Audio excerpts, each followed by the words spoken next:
This man was turned into a pair of shoes. How did it happen? Let's start this story from the beginning.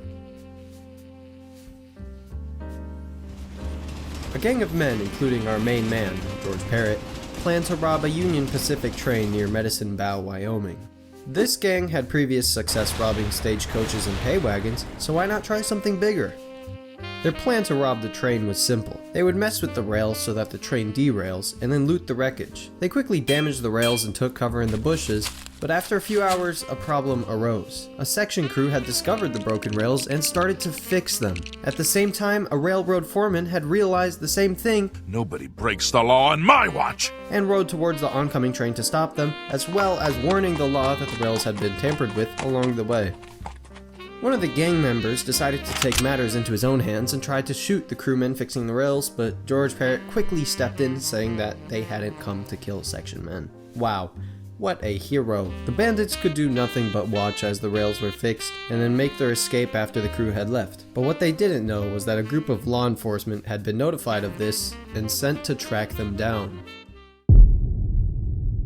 The gang escaped to a nearby canyon, with one member left above to act as a watch and sound the alarm if they were being followed. Earlier in the day, this watch spotted two heads very far out and assumed that they were just heads of cattle. Now this wasn't unusual, so he simply ignored it for the time being.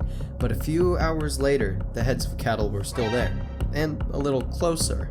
The watch decided that this was indeed a little sus.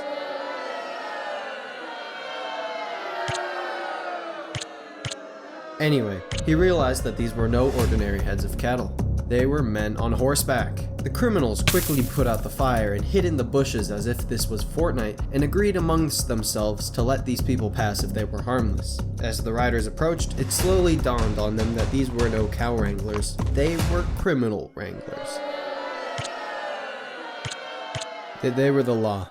The law had caught up with them. This is where we meet the law enforcement, Robert Whittlefield and Tip Vincent. Robert and Tip arrived on the scene and started poking around the campsite. Robert went to inspect the fire pit and suddenly realized that the gang was close, much closer than they had anticipated. In true bush camping fashion, the bandits opened fire on the law enforcers, hitting Robert square in the face. He fell into the ashes, not really alive anymore. Tip also tried to escape, kicking his trusty steed into 6th gear in an attempt to ride out of the canyon, but they shot him before he made it out. George and his buddies stole their horses and weapons, then quickly fled the scene, all going their own separate ways. George was safe. But don't worry, it doesn't last too long. The bodies were discovered soon after, and a police hunt was swiftly launched, offering a $10,000 and eventual $20,000 reward for the apprehension of their murderers. Within a few weeks of the incident, the first man of the gang was caught.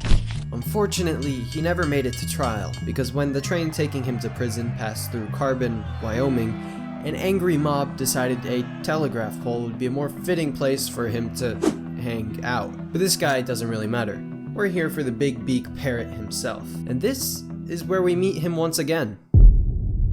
Big Nose George has found a new group of bad influences to hang out, foreshadowing, with. There were rumors spreading around Milestown that a prosperous local merchant, Morris Kahn, would be transferring a lot of money east to buy stocks of merchandise. George and 3 others decided that now would be a great time to carry out a daylight robbery, neglecting the fact that Morris was traveling with a military convoy of 15 soldiers, 2 officers, an ambulance, and a wagon. Let's look at a quick briefing on the situation.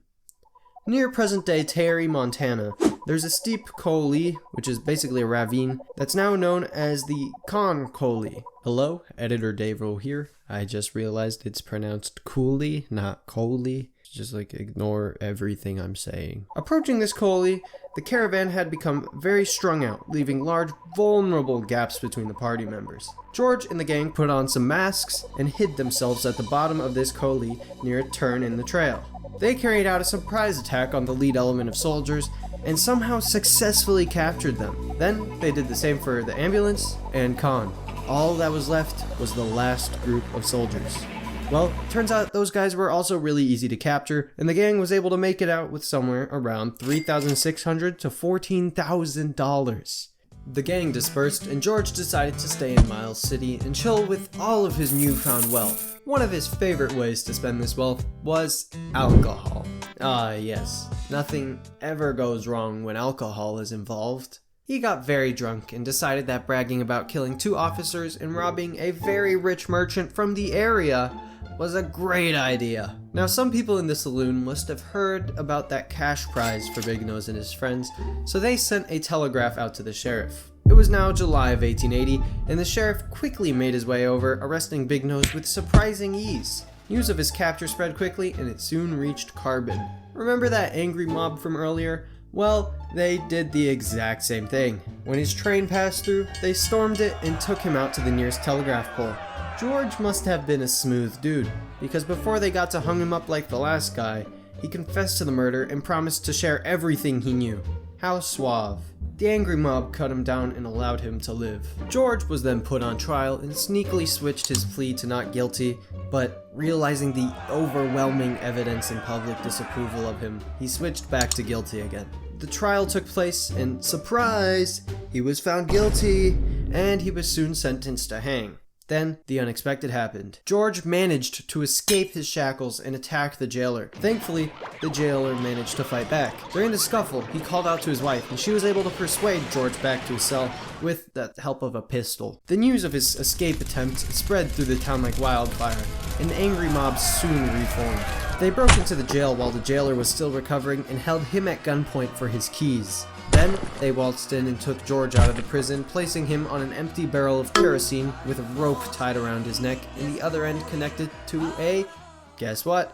Telegraph pole! Somebody kicked the barrel out from him, and finally, the criminal was put to death. Oh, god damn it. The rope broke. Fear not, they brought extra. So they strung him up again and kicked the barrel, getting rid of this evil... Are you kidding me? Okay, yeah, the rope broke again. They quickly strung him up for the 3rd time, this time with premium quality rope, and with the help of gravity, he was finally put to an end. He was left hanging for several hours before being removed and given to doctors Thomas McGee and John Osborne. They crudely sawed the top of his skull off to examine whether or not his brain looked differently from that of a normal person's, and spoiler alert, it didn't. All of this was somehow still within the medical ethics of the time, so no questions were raised. But this is where Dr. Osborne decided that he was too cool for ethics. Dr. Osborne removed the skin from the dead man's thighs and chest, which the doctor sent to a tannery in Denver with a set of very strange instructions. He wanted the skin to be used to make shoes and a medicine bag, which they actually did, for some godforsaken reason. And thus, the main man of our little story became a pair of shoes. So I guess justice was brought to Big Nose George, and he became the first man in America to be turned into shoes. And hopefully the last. Bye bye.